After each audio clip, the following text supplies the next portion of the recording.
Hi students, today we are going to learn the assumptions to the law of diminishing marginal utility. Students, गए lectures में हम लोगों ने देखा था the law of diminishing margin utility क्या है। तो एक छोटी सी आइडिया बता रहा हूँ कि popularise by doctor Alfred Marshall. एक कॉमन एक्सपीरियंस है टू द ह्यूमन बीइंग, क्योंकि इस लॉ की जो स्टेटमेंट है वो बहुत ही खासियत रखती है खुद के लिए, क्योंकि इसमें ऐसे दिया है कि as the stock of any commodity which is goes on increasing the satisfaction is not increasing but it is always diminishing. It means what, अगर हम जैसे जैसे कंजम्पशन हमारा बढ़ाएंगे तो स्टूडेंट्स कंजम्पशन के साथ हमारा सेटिस्फैक्शन घटते रहता है, बढ़ता नहीं। और इसी को हम कहते हैं डिमिनिशिंग मार्जिनल यूटिलिटी। तो स्टूडेंट, ये तो एक कॉमन एक्सपीरियंस है हमारी पूरी दुनिया को कि जब भी हम किसी भी चीज़ को ज़्यादा कंज्यूम करते हैं तो सेटिस्फैक्शन हमारा ज़्यादा नहीं होता, उल्टा वो कम हो जाता है। हाँ, भले स्टॉक बढ़ता रहेगा लेकिन सेटिस्फैक्शन नहीं बढ़ेगा। तो ये है हमारा law of diminishing marginal utility. तो अभी हम इस लॉ के कुछ अजम्पशंस को आज लर्न करेंगे, अजम्पशंस एंड एक्सेप्शंस भी। तो पहले अजम्पशंस लर्न करेंगे, उसके बाद एक्सेप्शंस। तो अजम्पशंस मतलब हमारा कंडीशंस होता है, हमारे अदर थिंग्स बीइंग इक्वल होते हैं और ये कभी भी कांस्टेंट रहते हैं स्टूडेंट्स। ये हमारे जो अजम्पशंस है, कंडीशंस है, वो कांस्टेंट रहते हैं। तो अजम्पशंस हम पहला लर्न करेंगे। तो पहला अजम्पशंस है हमारा स्टूडेंट कार्डिनल मेजरमेंट। अभी क्या है कार्डिनल मेजरमेंट, क्या है student? It is assume in the law of diminishing marginal utility that utility can be measured in cardinal numbers. Means what? In quantitative numbers. ये जो हम जो भी कंज्यूम करते हैं ना स्टूडेंट, ये हम नंबर में इसको काउंट कर सकते हैं, नंबर में हम इसको रिप्रेजेंट कर सकते हैं। ऐसा इसका मतलब है। इसका मतलब अगर मैंने एक एप्पल खाया तो मुझे 10 यूटिलिटी मिला, सेकंड खाया तो अब समझो कि 12 मिला, बाद में थर्ड खाया तो 14 मिला, उसके बाद ऐसा लाइक दैट। और ऐसे भी मैं अगर कह सकता हूँ कि मैं जैसे जैसे एक खाया तो 10 था, दूसरा खाया तो 8, तीसरा खाया तो 6, लेकिन जो भी मैंने खाया और उसमें मैं बता रहा हूँ मेरा सेटिस्फैक्शन, वो अगर नंबर्स में है तो ये अजम्पशन से अप्लाई करता है कि it is assume in the law of DMU, that is law of diminishing marginal utility, that utility can be measured in cardinal numbers. हमारा सेकेंड अजम्पशन है homogeneity. It is assumed in the law of diminishing marginal utility that whatever consumption will be made by consumer, that must be in equal or identical in shape, size, color, quality, etc. इसका मतलब as a consumer, suppose मैं consumer हूँ और मैं कुछ खा रहा हूँ, तो जो मैं खाऊंगा वो आइडेंटिकल और इक्वल होना चाहिए in shape, size, colour, quality के बारे में। इसका मतलब मैं जो खाऊंगा वो shape, size, colour, quality, even taste में भी इक्वल होगा, आइडेंटिकल होगा, ऐसा होता है तो उसे हम कहते हैं होमोजेनिटी। ओके स्टूडेंट, हमारा थर्ड है एजम्पशन जिसका नाम है continuity. Okay, now continuity means what student? Continuity मतलब और कुछ नहीं है, तो all the units of commodities are consumed in quick succession without any lapse of time. इसका मतलब है at the time of consuming anything, consumer will not take any stop और pause in between the consumption of units. वो जो भी खाएगा ना student, वो कंटिन्यूसली होगा, उसमें वो कभी भी कोई स्टॉप या पॉज या लैप्स ऑफ टाइम वहाँ नहीं होगा, वो कंटिन्यूसली खाता रहेगा, कोई उसमें लैप्स ऑफ टाइम आपको नहीं दिखेगा। तो हम इसको कहते हैं कंटिन्यूटी। ओके, तो लाइक ये हमारा हो गया सेकेंड अजम्पशन। हमारा थर्ड अजम्पशन है स्टूडेंट, जो आप स्क्रीन पे देख सकते हो, reasonability. Okay, all the, that is number 4 I think student, yes sorry, reasonability number 4. All the units of a commodity consumed are of reasonable size. It means what?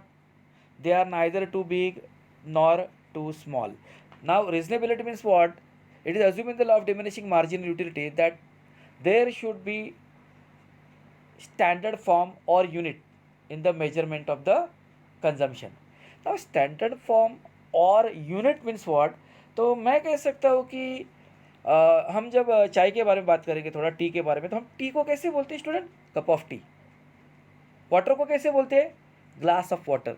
तो ये जो cup of T, glass of water, ये इसका क्या हो गया student? एक standard form हो गया, उसका एक यूनिट्स हो गया। तो हम इसको कहते हैं रीजनेबिलिटी। क्या कहते हैं स्टूडेंट? रीजनेबिलिटी। इसका मतलब, रीजनेबिलिटी का मतलब क्या होता है? वहाँ पे एक स्टैंडर्ड फॉर्म या एक लाइक स्टैंडर्ड यूनिट्स हमारे मेजरमेंट में होना चाहिए। ओके स्टूडेंट, हमारा नेक्स्ट है rationality. Now rationality means what student? Rationality का मतलब और कुछ नहीं है, तो consumer is always assume to be rational. हमारे इस लॉ में कंज्यूमर को कभी भी हमको रैशनल समझना है। इसका मतलब क्या? It means that what his behaviour is always normal. उसका बिहेवियर कैसा रहेगा? और ऑलवेज नॉर्मल रहेगा।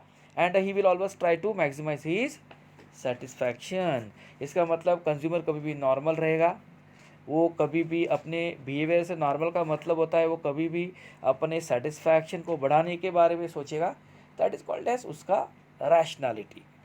तो वो बिहेवियर से नॉर्मल होना चाहिए, उसका सेटिस्फैक्शन को मैक्सिमाइज करने की उसकी इच्छा होनी चाहिए, वृत्ति होनी चाहिए, टेंडेंसी होनी चाहिए। That is called as rationality. Okay, हमारा नेक्स्ट है कॉन्स्टेंसी। ओके, कॉन्स्टेंसी का मतलब क्या है स्टूडेंट? तो ऑल द रिलेटेड फैक्टर्स जो भी है, लाइक हमारा इनकम बोलो, चॉइसेस बोलो, लाइक्स बोलो, हैबिट्स बोलो, टेस्ट बोलो, डिसलाइक भी बोलो, जो भी रहेगा स्टूडेंट्स, हमारे income, choices, likes, habits, taste etcetera, जो भी रहेगा ना स्टूडेंट कंज्यूमर का, that must be should remain constant. इसका मतलब all the related factors like income, taste, habits, choices, likes dislikes of a consumer should remain constant. इसका मतलब है the marginal utility of money is also assumed to be constant. वो ना बढ़ेगा ना वो घटेगा। इसका मतलब मनी का भी मार्जिनल यूटिलिटी कांस्टेंट रहना चाहिए, ऐसा इस लॉ के अजम्पशन के कॉन्स्टेंसी को बोलना है। ओके स्टूडेंट, हमारा नेक्स्ट है divisibility. Now divisibility means what? The law assumes that the commodity consumed by the consumer is divisible so that it can be acquired in small quantities. तो जो भी students हम लोग कमोडिटीज को consume करेंगे ना स्टूडेंट, जो मैं कंज्यूमर हो समझो, तो जो भी मैं कंज्यूम करूँगा वो डिविजिबल होना चाहिए और वो स्मॉल क्वांटिटीज़ में मुझे एक्वायर्ड होने के काबिल होना चाहिए। इसका मतलब वो डिविजिबिलिटी होने के लायक चाहिए, ऐसा इसको हम कहते हैं divisibility. That is what consumer जो भी लाइक खाएगा, जो भी कुछ लाइक कंज्यूम करेगा, वो कभी भी डिविजिबल होना चाहिए so that it can be acquired in small quantities. Okay, हमारा नेक्स्ट अजम्पशन है student single want. Okay, now single want means what? Single want is nothing but A given commodity can satisfy a single want of a person. A given commodity can satisfy a single want of a person. बराबर है। इसका मतलब एक हमारा जो commodity कोई भी है वो हमारी एक सिंगल वांट को सेटिस्फाई करेगा।